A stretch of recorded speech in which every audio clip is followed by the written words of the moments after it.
2002ஆம் ஆண்டு நான் கல்லூரியில் படித்து கொண்டிருந்த காலகட்டம். என் நண்பனின் பெரியப்பா மகளுக்கு அவர்கள் வீட்டில் பெண் பார்க்கும் படலம் நடந்து கொண்டிருந்தது. என் நண்பன் என்னிடம் கூறிய விவரங்களை தொகுத்து வழங்கியுள்ளேன். சொன்னா கேளுங்க, எல்லாமே தப்பா இருக்கு, முதல்ல இங்கிருந்து கிளம்புங்க என்று என் பெரியப்பா கையெடுத்து கும்பிட்டு கொண்டிருந்தார். மாநிறமுள்ள சுமாரான ஆள் ஒருவர் பதிலுக்கு 2 கைகளையும் கூப்பி மன்னிச்சிடுங்க என்றபடி முதல் ஆளாக கிளம்பி வெளியே வந்தார். அவரை தொடர்ந்து அவருடைய வயதான தாயாரும் இன்னும் சில பெண்களும் வெளியே வந்தார்கள். வீட்டிற்குள்ளே என் பெரியப்பா தரகரை திட்டிக் கொண்டிருந்தார். யோ, டிப்ளமோ முடித்தவனுக்கு 4 வருஷம் இன்ஜினியரிங் படித்தவனுக்கு உனக்கு வித்தியாசம் தெரியாது? இல்லை, இதுவும் இன்ஜினியரிங் மாதிரி தான்னு சொன்னாங்க. அந்த கலேபரம் ஓய்ந்து 1 வாரம் கழித்து என் பெரியப்பா என் அப்பாவை அழைத்தார். நானும் உடன் சென்றிருந்தேன். அண்ணா, இவளுக்கு என்ன ஆச்சுன்னே தெரியல, நீயே கொஞ்சம் புத்தி சொல்லுண்ணா. விஷயம் இதுதான். என் பெரியப்பா மகளுக்கு, அதாவது என் அக்காவிற்கு, அந்த சுமார் மூஞ்சி குமாரை பிடித்து விட்டது. என் பொண்ணு தங்கம் விக்கிரகம் மாதிரி இருக்கிறா, அவ பக்கத்துல நிக்க கூட அந்த பையனுக்கு தகுதி இல்லை. என் தந்தை என் அக்காவிடம் பேசி பார்த்தார். ஒன்றும் பலனில்லை. நானும் என் பங்குக்கு என் அக்காவிடம் பேசினேன். என்னக்கா இப்படி பண்ற? சித்தப்பா சொல்றதும் கரெக்ட் தானே? இல்லடா, அவர் கையெடுத்து கும்பிட்டு மன்னிப்பு கேட்டுட்டு போனதுலேருந்து அவரு நினப்பாவே இருக்குடா, பாவண்டா அவரு. ஐயோ அக்கா, இதெல்லாம் ஒரு காரணமாக சொல்லுவியா நீ? உன் அழகு எங்க, அந்த ஆள் எங்க? என்னடா பெரிய அழகு, 2 நாள் குளிக்கலைன்னா உடம்பெல்லாம் உப்பு பூத்து நாரி போகிற அழகு தானடா எல்லாமே.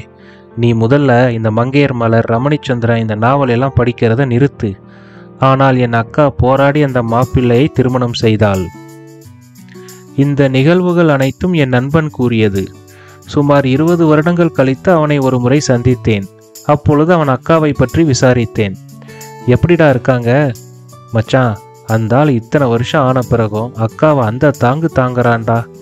முதல் பிரசவத்தின் போது மனைவி மிகவும் கஷ்டப்பட்டதால் அவரே விரும்பி குடும்ப கட்டுப்பாடு செய்து கொண்டாராம். எப்போவுமே தான் பொண்டாட்டிய வாடா போடா என்னம்மா இப்படி தான் இன்னமும் கூப்பிடுறாரு. அந்த ஆளை பார்த்து தான் நானே என் மனைவி கிட்ட கொஞ்சம் மரியாதையாக பேசுகிறேன். வீட்டில் பூஜை செய்யும் போது அவரிடம் சாமி கும்பிடுங்க என்றால் சிறிதும் யோசிக்காமல் தன் மனைவியை கையெடுத்து கும்பிடுவாராம். கேட்டால் நீதான் என் தெய்வம் என்பாராம். என் நண்பனின் பெரியப்பா மொத்த சொத்தையும் வியாபார கடனில் இழந்த போதும் இவர்தான் உதவி செய்திருக்கிறார். பெரியப்பா மகனின் படிப்புக்கும் இவர்தான் உதவி செய்திருக்கிறார். சமீபத்தில் தான் சொந்த வீடு கட்டியிருக்கிறார்கள். என் நண்பன் என்னிடம் கூறுவான், என் அக்கா வீடு சின்னதாக தான் இருக்கும், ஆனால் எல்லாரும் சிரிச்ச முகமாக இருப்பாங்க, அங்கே போனாலே மனசு நிறைஞ்சிடும்டா என்பான். அவன் அக்காவினுடைய ஒரே மகள் சென்ற ஆண்டு நீட் தேர்வில் தேர்ச்சி பெற்று சேலம் மருத்துவக் கல்லூரியில் MBBS படித்து கொண்டிருக்கிறாள். இவன் அடிக்கடி அவனுடைய அக்காவிடம் கேட்பானாம், அக்கா சந்தோஷமாக தான் இருக்கியா? என்னடா இப்படி கேட்குற?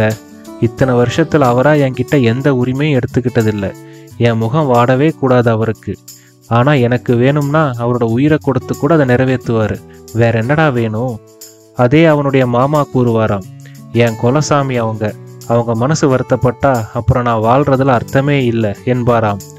திருமணமான முதலிரவு அன்று அவன் மாமா அவனுடைய அக்காவிடம் கேட்டாராம், ஏம்மா உனக்கு என்ன பிடிச்சிருக்கா?